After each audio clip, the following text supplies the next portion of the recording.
The design of my PUTEY-1 Breadboard TTL CPU has reached a significant milestone. It now has a working stack pointer. With a stack pointer, this computer can be programmed with the more familiar paradigm of generic functions. This improvement is a critical step in my quest to evolve what was originally the Ben Eater SAP1 into a computer that can do 64-bit math.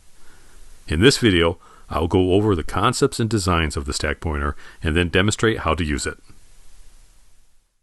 I would say that my PUTEY-1 Breadboard TTL CPU has finally reached a point that I would describe it as a usable computer. Now, of course, that's a pretty subjective description. What do I mean by that? What I mean by a usable computer is that I can use a programming paradigm that is pretty common out there in most programming languages, which is the ability to call functions. Now, to be rigorous here, let me describe what I mean by a function.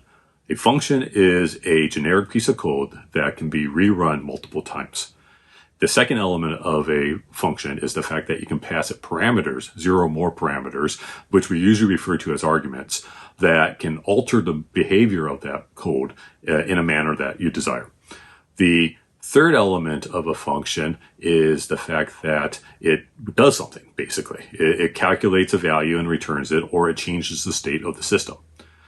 The fourth aspect of a function is that, and this is probably the most critical one, is that when it is done executing, it jumps back to the location from where it was called.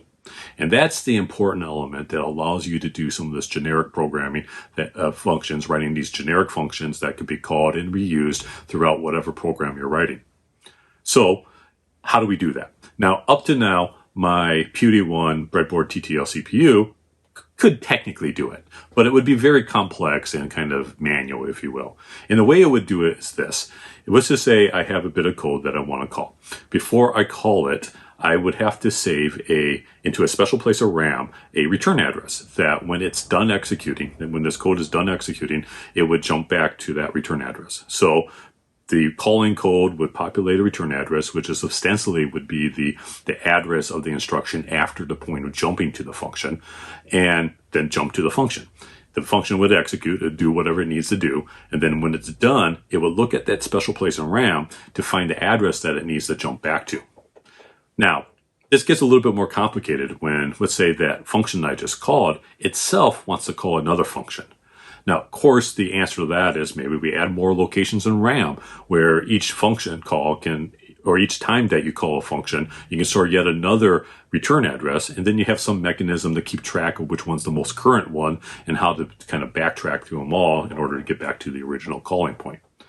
Well, plainly, that's what a stack pointer is. That's exactly what a stack pointer does. Now, it does it in hardware rather than software, and there's the advantage. By trying to do this in software, you have to write a lot of complex code, basically boilerplate code that you have to replicate over and over again. But by doing it in hardware, you can reduce it down to a single function call, or specific instruction, where you call a specific function and the hardware knows what to do in order to keep track of the return address as you descend down or recurse down into deeper and deeper functions. So I want to describe that and what I did to add this to this computer. A common metaphor out there in order to describe how stacks work is to describe them as a pile of paper on your desks. And that's actually a pretty good metaphor, and I'm not going to try and improve on it. There are plenty of YouTube videos out there that describe stacks and their basic theory and their operations, one from Ben Eater himself, and I'm not going to try to replicate that. Instead, what I want to do is kind of walk through some code that uses a stack pointer and kind of show you how things would work under the hood in order to make the programming paradigm I want itself work. So let's get into that. Okay, here's the code I'm going to use to demonstrate the stack. It's a fairly straightforward program, nothing fancy is happening here, but I do use a subroutine to demonstrate how the stack and the call subroutine methodology works. So let's go through this code real quick. The first thing you see at the top is the constant assignment of the variable name display to the value of hex 7800. This is the address that my display register is at, and I define this constant just to make the code more readable later. The next statement is the .org statement, which sets the base address for the code. Since we're going to be starting from the beginning of RAM, we set the address to 0. Now we get into code. The first statement after the start label is this RSP statement. It's called the reset stack pointer. And what it does is actually resets the value in the stack pointer to be an empty stack. Now, I'll get into the reasons why I have to have this instruction later. So let's just accept the fact that it exists for now. The next command or the next instruction is fairly straightforward. I'm moving the immediate value 5 into register A, and then after that I add the immediate value 7 to it. The result of that should be 12 or 0C in hex. So this next statement on line 9 is to push the value that's currently in A onto the stack. So when that happens, you see the value 0C get placed on top of the stack and the stack pointer move to point at the new value.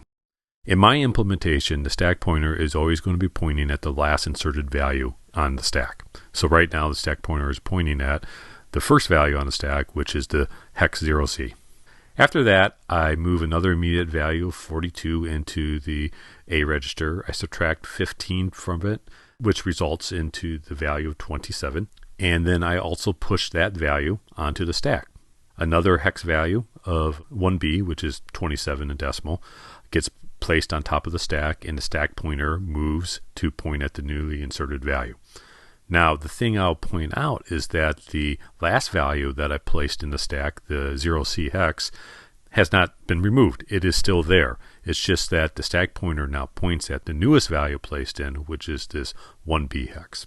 Now, I want to add that first value that I placed into the stack, which is the 0C hex, to the value that's currently in A, which is, even though it's on the stack, it's still in A because I did not remove it from A, this 1B hex.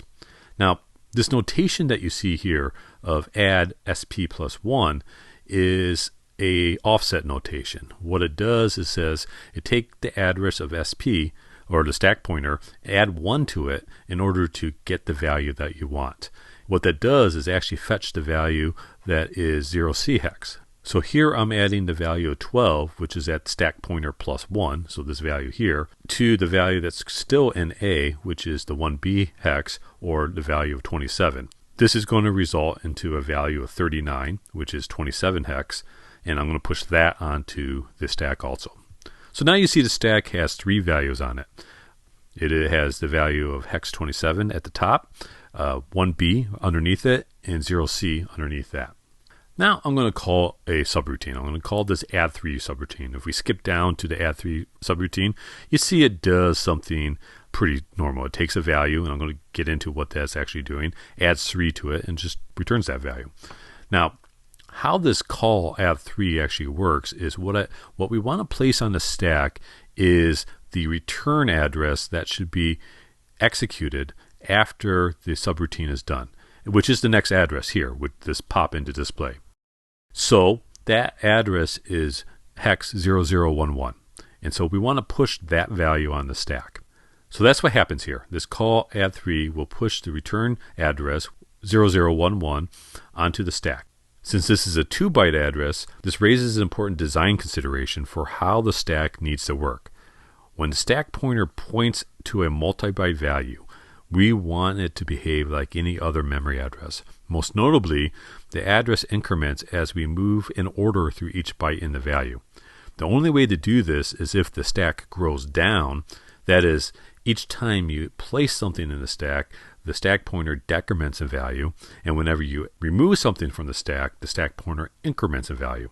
The visualization I have here actually shows this happening. Note that my code example has the lowest address value at the top and the highest address value at the bottom. It's how we intuitively organize code.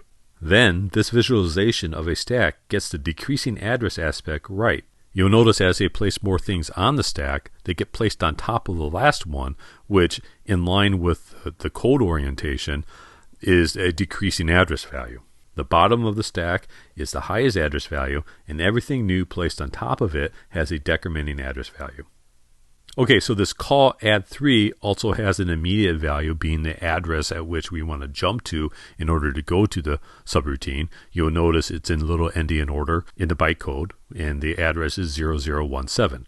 So we jump down to address 0017, and we see this move command, which is moving the value at stack pointer plus 2 into A. Now you may ask, why the stack pointer plus 2? Well, think about what we just added to the stack, which was a 2-byte address, which is the return address. So the value I want to get at is the value that we pushed onto the stack just before I called the add3 subroutine. And that value is underneath the 2-byte return address. So the value that I want to get at is at stack pointer plus 2, which is this value hex 27. So we move that into A.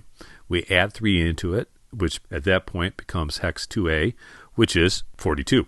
Now we move the value in A back to the same stack pointer location that the 39 came from and it overwrites it. Now the value that was originally hex 27 becomes hex 2A. And then we return. So what this return instruction does is it simply takes the 2 bytes that are on top of the stack, it treats it as the return address or the address that we need to jump to. It moves the stack pointer down to, so basically taking those 2 bytes off, and then jumps directly to 0011, which is this pop display instruction.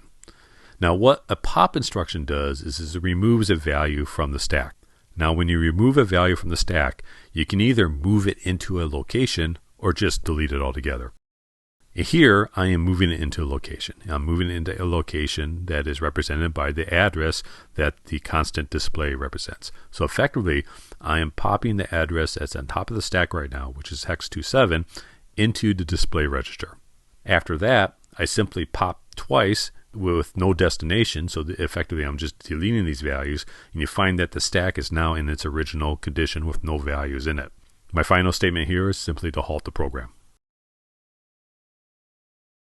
Now that we have explored how the stack will work from a coding perspective, let's figure out how to design it. The first thing we actually need to figure out is where the stack is going to exist in memory. Here is a diagram of my computer's memory map as I left it at the end of my last video. You can see there are 3 sections. There is the ROM, the memory mapped I/O, and the RAM. See my last video if you want details on how each of those work. Now, one important detail of my design is that the RAM chip I'm using can store 64K bytes. However, per my memory map here, the PUTEY-1 is only using 32K of it. With this stack pointer effort, I decided to put to use the 32K RAM that was going unused previously. So, I made this my memory map, where the 32K of RAM that is unused in my chip is now the stack area. This means this computer has 32K of RAM and 32K of stack space. Now you may recall what I have implemented in my computer is a 16-bit memory address space. So you may ask, how can I address more than 64K of memory addresses? I will get into that shortly. So here's the diagram of the PUTEY-1 system architecture as we left it at the end of my last video. The last 2 videos had me updating this breadboard CPU to have a 16-bit address bus and a 9-bit instruction register. This is a fairly straightforward layout given the separate data and address buses. And here is the system architecture with the addition of the stack pointer. Certainly this looks far more complex than the last one, but let's dig into it and understand the changes. The first thing you might notice is how the address bus is split into 2 halves. This V-shaped item here is an adder, the exact same one that we use in the ALU. Recall from my stack pointer demo how one might want to fetch not just a value at the top of the stack, but also a value buried in a known depth into the stack. This adder enables that. The address offset register holds the value to be added to the value on the address bus, yielding the final address that the memory device will see and use when operating on the memory. The offset register feeds one side of the adder and the address bus feeds the other, and the result of that addition is written to the final address bus. The eagle-eyed amongst you will also notice that this address offset can be applied to the memory address register and the program counter too, thus enabling some interesting behaviors. But I won't go into the details on that in this video. One thing to notice is that the stack pointer takes no inputs. This is because there is no reason to ever set the stack pointer to a specific value other than to reset it to an empty stack. Note the dotted line. This dotted line signifies a special control line from the stack pointer to the memory unit. When the stack pointer writes to the address bus, it also activates this control line. This control line causes the RAM to select the upper 32K of my 64K RAM chip. This is what implements the memory map that I described earlier. Strictly speaking, this is address line A16, the mysterious 17th address line I discussed in my prior video. However, since the address bus is 16 bits wide, I had to route this address line more like a control line and not part of the address bus. Note that it doesn't connect to the address bus offset adder.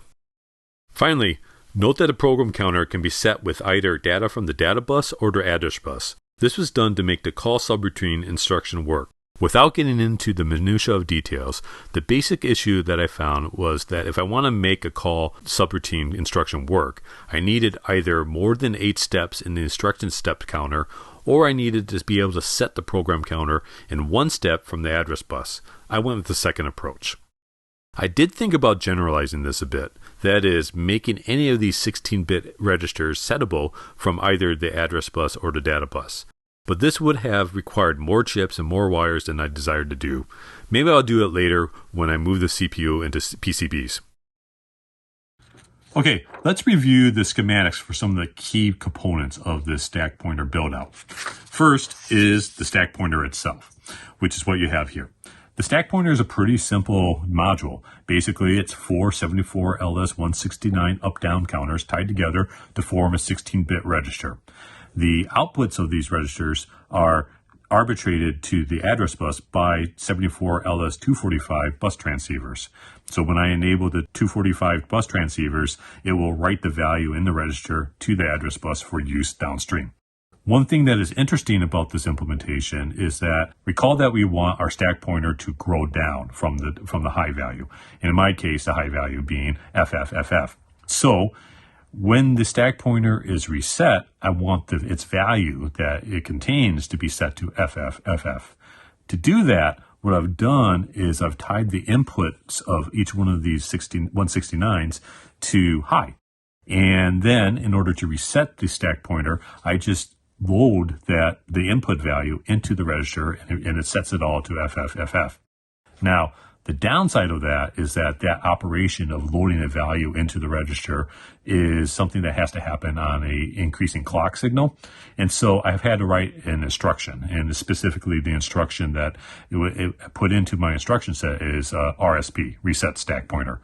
So at the beginning of every program, the RSP instruction has to be called in order to read in these hard-coded FFFFs into the register so that the stack pointer is ready to go in its operations. In order to operate the stack pointer, there are 2 main control lines, being stack pointer enable right here, and then the subtract line. When the stack pointer enable is fired and the subtract line is low, that will increment the value in the stack register. When the stack pointer enable is fired and subtract line is high, that will decrement the value in the stack register. Now, there's one more detail here that I pointed out earlier in the architecture review, which is the control line that is the mysterious address line 16. And that's it right here. So the stack pointer activate, which is what writes the stack pointer value to the address bus, also then feeds into the address line 16 right here, which then is fed into the high address line of the RAM chip. And this is what then immediately, when the stack pointer is writing to the address point, it immediately tells the RAM chip that it should be using its upper 32K of RAM rather than the lower 32K of RAM that is used for the general RAM access of the device. There's one more detail to the stack pointer that I'd like to highlight. Though I said the top address that I want to set the stack pointer to is hex FFFF, in reality, that's not really what I want. Recall back to my memory map diagram, where I have the stack memory in the address range from 10000 hex to 17FFF hex. And so what I want the address lines to output for the stack pointer are addresses in that range. To do that, you'll see that the 74LS245s actually do not have the output from the 74LS169s connected to the top bit. In fact, the 16th address line is grounded and held low so that it is always at 0 when the stack pointer address is activated. So that means the address bus lines that are outputted from the 74LS245s in combination with the A16 address line collectively are able to address the memory addresses from 10000 hex to 17FFF hex. The implication here is that when the stack pointer is reset to its default value of FFFF hex, that the top bit of that is always ignored. You can see that this bit is ignored by the fact that the Q3 output to the top 74LS169 is actually not connected to anything. The next component to review is the address offset register. Now, this is the entity that implements the adder that I described about in the architecture design. What this register is made up of is two 74LS173 4-bit registers. So that implies my offset register is only an 8-bit register. The output of the 173s are fed into four 74LS283 4-bit adders, thus allowing a 16-bit add. Now, one thing you'll notice is that the address bus is fed into one side of the adders, and the 74LS173 output is fed into the low byte of the adders, with the high byte of the adders kind of tied to 0. This turns the 8-bit value in the offset register into effectively a 16-bit value where the high byte is 0. And thus, I can add them together. The output of the adders then are fed into the address lines that control what the RAM and the ROM and other memory devices are using. The one thing I'll highlight is that I have pulled these lines that connect the 173s to the 283 adders. I pulled them low right here with this bus resistor. Now, the reason for that is that, when these 173s have a tri-state output, and I only activate that output when I actually want to add the value that's in the register to the address bus in order to produce the final address that gets produced. When I don't want to add it, I need the input, the right side input to these adders to all be 0 so that nothing is altered in terms of the address value that's getting passed through here. And so to do that, I pull these low. And when I actually activate the output of the 74LS173, of course, when it's high, that will put a high value on the adders, and thus it sees ones, and the right thing will happen. But that was an important element of design, given the tri-state output of the 173s. The other detail I'll point out here is I have this control line here, this AP1 control line, that feeds into the carry-in of the lowest nibble on the adders. What this is a special control line that basically the way I've set it up, it just adds 1 to whatever address value is being calculated, whether the 74LS173s are activated or not. And that ends up being pretty convenient. The reason why it's convenient is that since I'm dealing with 16-bit addresses on this 8-bit computer, frequently I have to read in 2 bytes of information, one from the first byte in the address and then the second byte of the address. Rather than having to increment the address value that I'm operating with, I can just activate this address plus 1 control line to immediately add 1 to it and then be able to use that to read whatever value is in RAM at that incremented address without altering the original value. And that's probably the key point. If you inspect my microcode, and I'm not going to review the details of microcode, you see I actually use this often, especially when I'm reading 2-byte values in for the purposes of an address jump or something like that.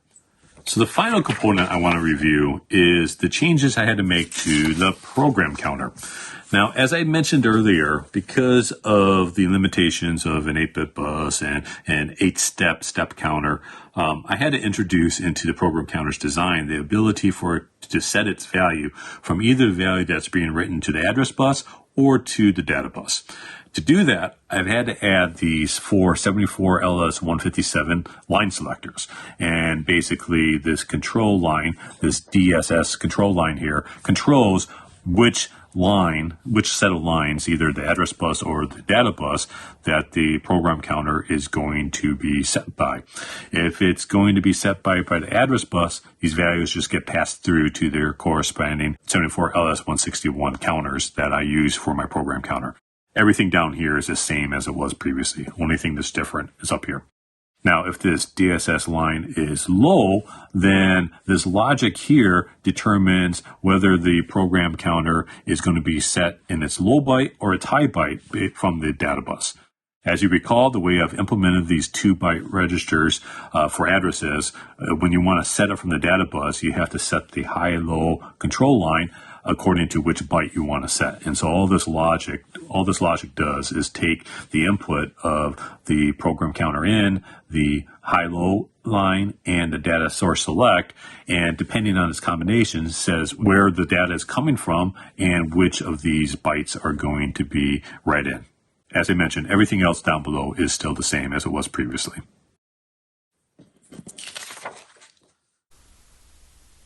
Now let's review the actual breadboard implementation of the schematics that I just showed you.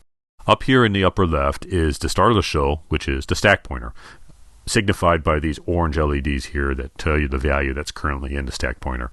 The stack pointer writes to the address bus, which is signified by these gray lines here, and these gray lines are connected to all these other registers around here. All these other registers can write to this address bus. Ultimately, the address bus then writes to the adders here that are in combination with the offset register here, produce the final address value onto these purple lines, which are what then drive the ROM and the RAM and the memory mapped I/O. The memory address register is here. This is electrically the same as it was in the prior build. It's just laid out differently to be more compact. The program counter is right here. This part is electrically the same as the prior build, but here are the 157 line selectors that allow us to select between the address lines for the input or the data bus for the input. And there's one more item here that I haven't talked about, which is this register right here. This is a register I call the HL register. It reads from the data bus and it writes to the address bus. It is a 16-bit register that can be incremented or decremented. Now, if you're familiar with programming on the Z80 CPU, this register is modeled after the HL register on the Z80 CPU. I'm not going to cover it in detail in this video. I will cover it in more detail in a future video. There's one more change to this CPU that I made that I didn't cover in the schematic review, which is these LEDs and chip right here. What this is doing is actually accepting what I would call an error condition and then halting the clock when an error condition is asserted. Right now, I only support one error condition, and that error condition is when the address line adders have a carry out. When I have a carry out, basically we're trying to produce an address that is not representable by the 16-bit address lines that we do have. So I decided to halt the clock when that condition occurs. I would treat that as a programming error that I would need to debug. When that carry out is asserted, one of these LEDs will light, the clock will halt.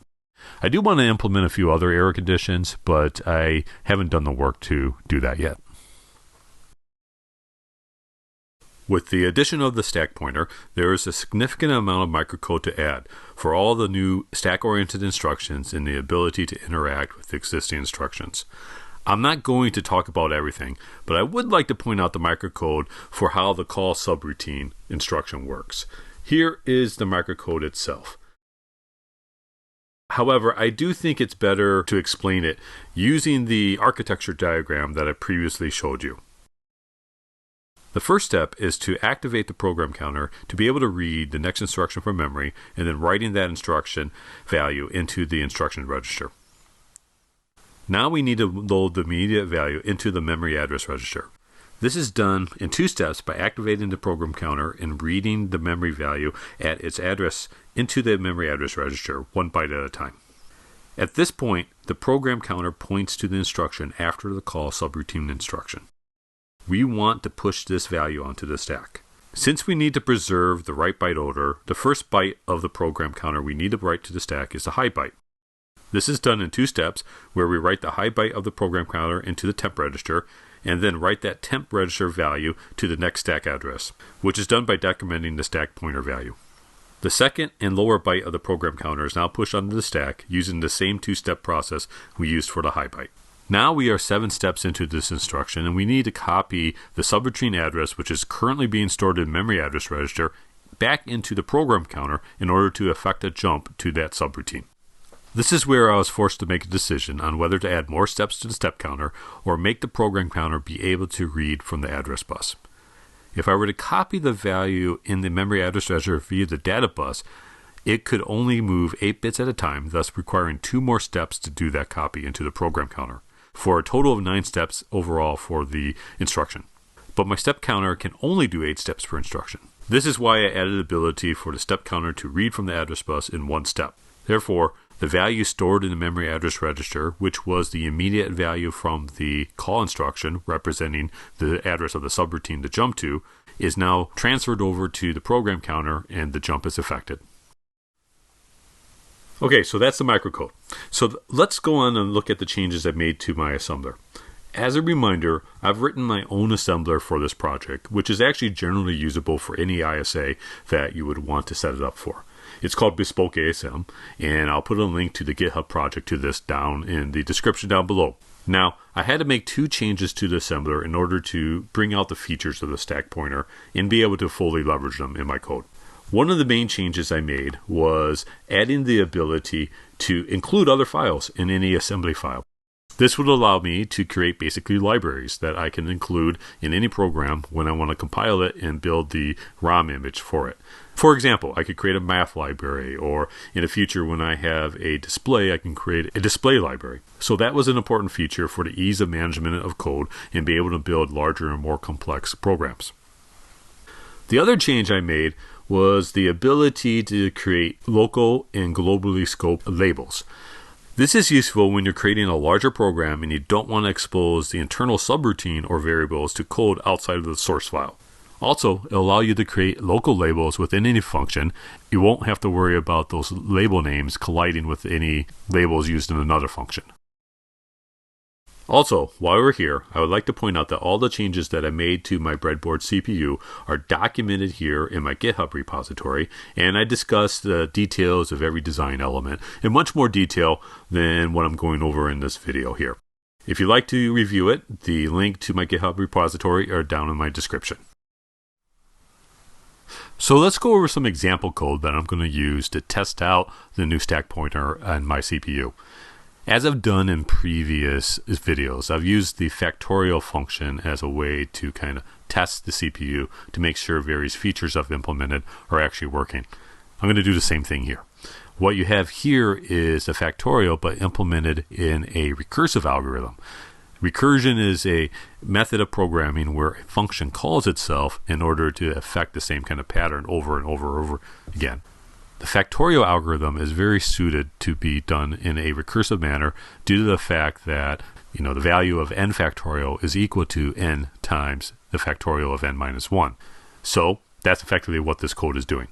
Quick overview here is at the start I have defined a constant named output, which defines the address location that my output register is at. This is done just to make the code more readable later on. I define a variable in memory called the n value. This variable is at hex 8000. This variable is going to be manually set by me before I run the code in order to tell the code exactly which n value I wanted to calculate the factorial for. At the start of the program, the first instruction is the RSP instruction, which is the reset stack pointer instruction that we discussed previously. As I discussed previously, it needs to be called before I use any kind of stack operations to make sure it's set at the maximum value.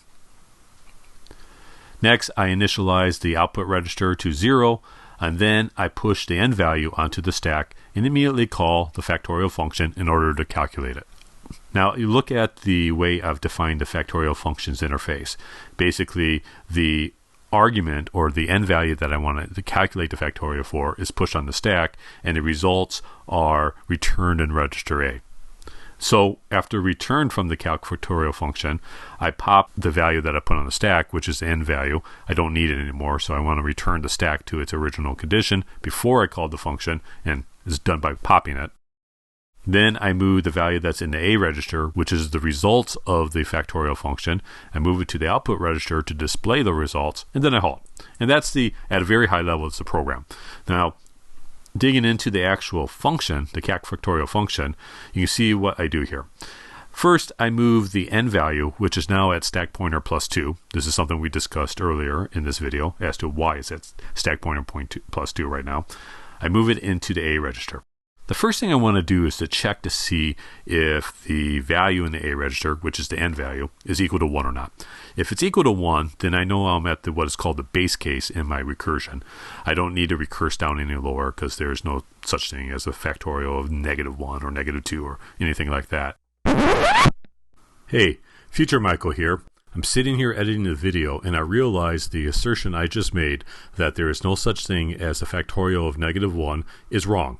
In fact, I recently watched a video from Matt Parker over at Stand Up Math, which goes into great detail about the factorial function and its full dynamic range of values. I would encourage you to watch it. It's actually a great video, and his channel in general is pretty great. Nonetheless, for what I'm doing here, the version of factorial I'm implementing is not defined for values less than 1, hence the reason why my base case in the recursive function checks for a value of 1. Anyway, just wanted to correct a record. Back to the video. And so what I want to do is just return 1 right here, because the factorial of 1 is equal to 1. Since I know that what is in the A register is already 1, all I need to do is jump to my finish and return, because the A register has the value of factorial for 1, which is 1. If it's not equal to 1, then I immediately subtract 1 from it. I push that result of that subtraction onto A, and I call calc factorial again. And this is where the recursion occurs. Now remember, the factorial of n is equal to n times the factorial of n minus 1, and that's essentially what I'm doing right here, is I subtracted 1 from the n value, and then I called factorial again in order to calculate the factorial of n minus 1. When I return, I pop the n value, or really the n minus 1 value, from the stack to return it back to its original condition before I called calc factorial. And then I push the result of the calc factorial on n minus 1 back onto the stack. I also push the original n value, which is now at stack pointer plus 3. The reason why it's at stack pointer plus 3 is because I've pushed another value on the stack, thus moving it deeper into wherever the stack is right now. This is an example of why it's important to kind of keep track of where things are in the stack as you push things on and take things off. So at this point, I have the result of factorial n minus 1 and the value of n on the stack, and I call the multiply function. What the multiply function does is just simply multiply the two values that you pass to it on the stack together. It does a couple checks up front to make sure either value is not 0, and if it is 0, go ahead and return 0 straight away. But if either of the values are 1 or greater, it will go ahead and go through a summation loop in order to calculate the multiplication of these two values in the more brute force summation loop method. The results are returned in register A, and when we return back to this calc factorial function, the A register has the results of that multiplication, and we pop the two multiplicands off of the stack by using these two pop commands. We don't care about them anymore, hence the reason why I'm not popping them into a variable. And we know since the A register has the results of the multiplication, and remember the multiplication is the multiplication of n times the factorial of n minus 1, that is actually the factorial of n, and so we can go ahead and return because the A register already contains the factorial of n that we're trying to calculate. So that's a quick overview of the code. Let's go try this out in the hardware. Okay, let's try out this code. Now, I've gone ahead and programmed the code onto this EEPROM here, so all I really need to do is just turn on the computer. Before I do so, I'll put things into program mode and turn off the clock. Here we go, turn it on. Let's reset things. I want to program address hex 8000 with the n value that I want to calculate the factorial for. I already have the micro switches set to address hex 8000, so I just need to program the RAM. I would like to calculate the factorial of 4, so there we go.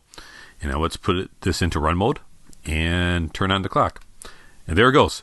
You can see the stack pointer and address offset register doing their thing as the factorial algorithm recurses down into its calculations.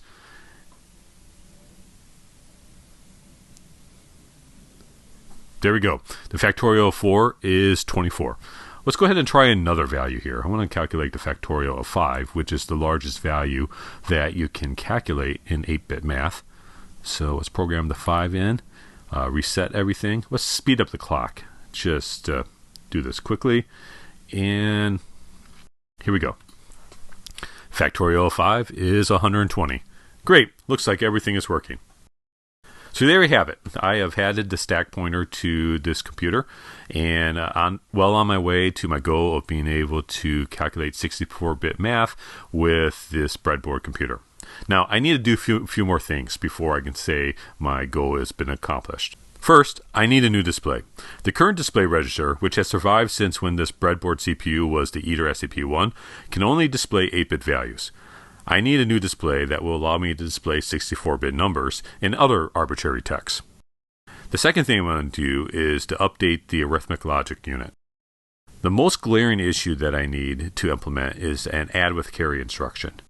And to enable that, I need to feed the carry control flag back into the carry in of the lowest nibble on the ALU.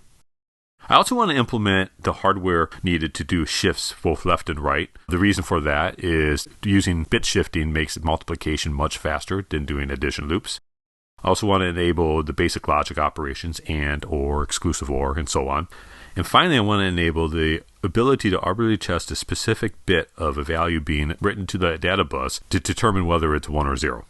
Then, once the hardware is complete, I have to write the software. Remember, this is an 8-bit computer. It won't on its own do 64-bit math without some programming to do that.